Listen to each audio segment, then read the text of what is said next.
دیکھو اللہ نے مجھے ایک دولت دی ہے، میں چاہتا ہوں تم لے لو مجھ سے، پتہ نہیں کب بلاوا آ جائے، کہ میرے دل میں دنیا کے کسی انسان کی نفرت نہیں ہے، نہ مذہب کی بنیاد پر، نہ مسلک کی بنیاد پر، نہ قوم کی بنیاد پر، کسی شکل میں بھی میرے دل میں اللہ نے کسی کی نفرت نہیں ڈالی۔ مجھے شراب سے نفرت ہے، شرابی سے نہیں، زنا سے نفرت ہے، زانی سے نہیں، جھوٹ سے نفرت ہے، جھوٹے سے نہیں، مجھے غلط عقائد سے نفرت ہے، غلط عقیدے والے سے نہیں۔ بغض للہ، البغض للہ، جس کو کہتے ہیں البغض للہ، مجھے سب سے محبت۔ ایک اہل حدیث خطیب آ گئے، کہا جی ایک بات پوچھنے آیا ہوں، سچ بولنا جھوٹ نہ بولنا۔ میں بڑا حیران ہو گیا، سچ بولنا، پہلی امتحان لیندہ پہ سچ بولنا جھوٹ نہ بولنا۔ میں نے کہا جی فرماؤ۔ کہا ہمارا بیان ہوتا ہے، ہم اشتہار لگاتے ہیں، بندہ ہی کوئی نہیں آمدہ، تیرا اشتہار بھی نہیں ہوتا، جا نہیں لبدی، تو نے کوئی وظیفہ پڑھا ہوا ہے؟ وہ وظیفہ پوچھنے آیا ہوں، وہ وظیفہ بتاؤ۔ میں نے کہا نہیں میرے پاس تو کوئی وظیفہ نہیں۔ کہنے لگا میں نے کہا تھا نا جھوٹ نہیں بولنا، مجھے سچ سچ بتا وہ کیا وظیفہ ہے، میں وہ وظیفہ کرنا چاہتا ہوں۔ وہ پیچھے ہی پڑ گیا۔ میں نے کہا مولانا صاحب میں نے کوئی وظیفہ نہیں پڑھا، مجھے کوئی وظیفہ، میں وظیفے پڑھتا ہی نہیں، میں تو صرف صبح شام کی دعائیں پڑھتا ہوں، وہ مسنون تسبیحات پڑھتا ہوں بس۔ جو زیادہ پیچھے پڑ گیا، میں نے کہا ایک وظیفہ ہے، سب سے محبت کرو، سارے ہی آ جائیں۔ تو اللہ نے میرے دل سے سب کا بغض نکال دیا ہے، ذات۔ ہاں مجھے برے عمل سے کا بغض ہے، برے عقیدے سے بغض ہے، بری زندگی سے بغض ہے، لیکن ان افراد سے نہیں ہے۔ وہ اللہ کے بندے ہیں، اگر وہ کلمہ پڑھتا ہے اندر سے جو مرضی ہے، میں اسے مسلمان ڈیل کروں گا اور اسے اپنے گلے لگاؤں گا، اپنا ہاتھ اس کے لیے پھیلاؤں گا۔ اس وقت دنیا میں یہ سوچ دم توڑ چکی ہے، اور مدرسوں سے نکلنے والے بچے بھی نفرت کی آگ میں جل رہے ہوتے۔ دیوبندی ہے تو بریلوی سے نفرت اس کے اندر میں کوٹ کوٹ کے بھری ہوئی، شیعہ کی نفرت کوٹ کوٹ کے بھری ہوئی، اہل حدیث کی نفرت کوٹ کوٹ کے بھری ہوئی۔ اگر وہ بریلوی مدرسے سے نکلا ہے تو دیوبندیوں کی نفرت سے بھرا ہوگا، اہل حدیث کی نفرت سے بھرا ہوگا، شیعہ کی نفرت سے بھرا ہوگا۔ اگر وہ غیر مقلد کے مدرسے سے نکلا ہے تو دیوبندی، بریلوی، شیعہ کی نفرت سے بھرا ہوگا۔ اگر وہ شیعہ کے مدرسے سے نکلا ہے تو دیوبندی، بریلوی، اہل حدیث کی نفرت سے بھرا ہوگا۔ بچوں آگ لگی ہوئی ہے، میں بجھانے کے پیچھے پڑا ہوا ہوں۔ بجھائے گا تو اللہ، میری کیا اوقات ہے، لیکن میں چاہتا ہوں میری اولاد ہو، میرا ساتھ دو۔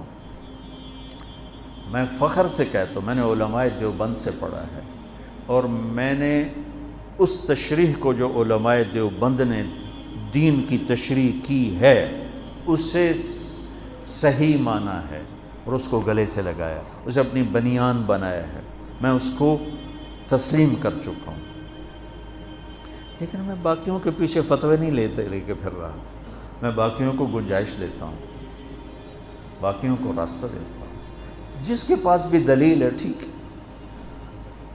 فیصلہ تو اللہ آگے چل کے کرے، میں یہاں کیوں فتوے بازی کے بازار گرم۔ ایک مناظرہ دیکھا، ایسی کلپ کھل گیا تو وہ ادھر ہمارا وہ تھا مناظر اور ادھر تھا اہل حدیث کا، رفع یدین نہیں ہے، رفع یدین ہے۔ اتنا دکھ ہوا، اتنا درد ہوا کہ یہ احمق کس دنیا میں رہتے ہیں کہ امت اسلام چھوڑنے تک پہنچ چکی، یہ رفع یدین پہ لڑ، جس کے کرنے نہ کرنے سے نہ جنت کا فیصلہ نہ جہنم کا فیصلہ۔ تو بچوں یہ چند ضروری باتیں تھیں جو آپ کی خدمت میں پیش کرنی تھیں۔ آپ شہید کربلا اور یزید یہ کتاب آپ ضرور پڑھیں، تاکہ ابھی آپ کا ابتدائی سفر ہے تو آپ کا ذہن صاف ہو جائے، ایسی کوئی ادھر ادھر کے احمقانہ مواد پڑھ کے آپ کا ذہن نہ ڈول جائے۔ ہم صحابہ کو بھی ان کا مقام دیتے ہیں، کُلًا وعد اللہ الحسنى، اور اہل بیت کو ان کا مقام دیتے ہیں کہ اللہ تعالیٰ نے کہا انما یرید اللہ لیذہب عنکم الرجس اہل البیت ویطہرکم تطہیرا۔ تو میں نے ایک چھوٹی سی کاوش کی ہے، دعا فرمائے اللہ اسے قبول کرے، کہ ایک کتاب لکھوائی ہے، کتنے صفحے کی؟ 625 صفحے کی وہ کتاب تیار ہوئی ہے۔ کتنے سال لگے؟ 2.5 سال میں وہ کتاب تیار ہوئی کہ مواد ہی نہیں ملتا تھا۔ میں کہا شاید ہم یہ جب اللہ مجھے بلائے تو میں اللہ اس کے رسول کو یہ تحفہ پیش کروں کہ آپ کی اولاد کے لیے میں یہ نذرانہ لایا ہوں، اور تو میرے پاس کچھ ہے نہیں، آپ کے در کا مراسی بن کے مرنا چاہتا ہوں، آپ کی اولاد کے تذکرے کرتے کرتے مرنا چاہتا ہوں، ان کی محبت اور عشق میں مرنا چاہتا ہوں۔ امام شافعی نے کیا کہا تھا؟ لو کان الرفض حب آل محمد فلیشہد الثقلان انی رافض۔ اگر اہل بیت کی محبت کا نام ہے شیعہ ہونا تو سن لو میں بھی شیعہ ہوں۔ اگر اہل بیت کی محبت کا نام ہے شیعہ ہونا تو پھر ساری دنیا سن لے میں بھی شیعہ ہوں۔ تو میری اولاد کو برا بھلا کہو تو مجھے اچھے لگو، اور میری اولاد کے گیت گاؤ تو تم چاہے جھوٹے بھی کہو تو مجھے پیارے لگو۔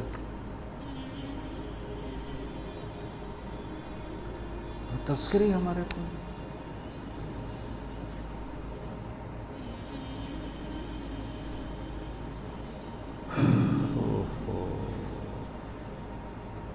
بس حضرت امام حسن جو تھے نا، وہ یہاں سے لے کر یہاں تک اللہ کے نبی کے مشابہ تھے، اور نیچے حضرت علی کے مشابہ تھے، اور حضرت حسین یہاں سے لے کر یہاں تک حضرت علی کے مشابہ تھے، اور یہاں سے لے کر نیچے تک حضرت محمد مصطفیٰ صلی اللہ علیہ وسلم کے مشابہ تھے۔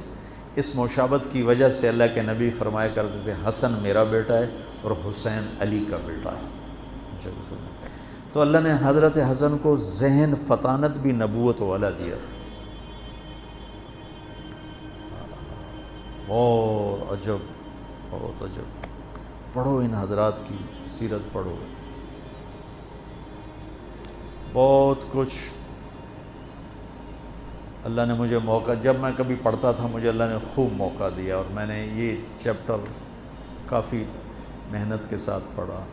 بہت سے خلجان پیدا ہوتے تھے تو پھر اللہ نے فضل فرمایا، ایک صحیح بات تک اللہ نے پہنچا دیا، وہی آپ تک پہنچانا چاہتا ہوں۔ السلام علیکم۔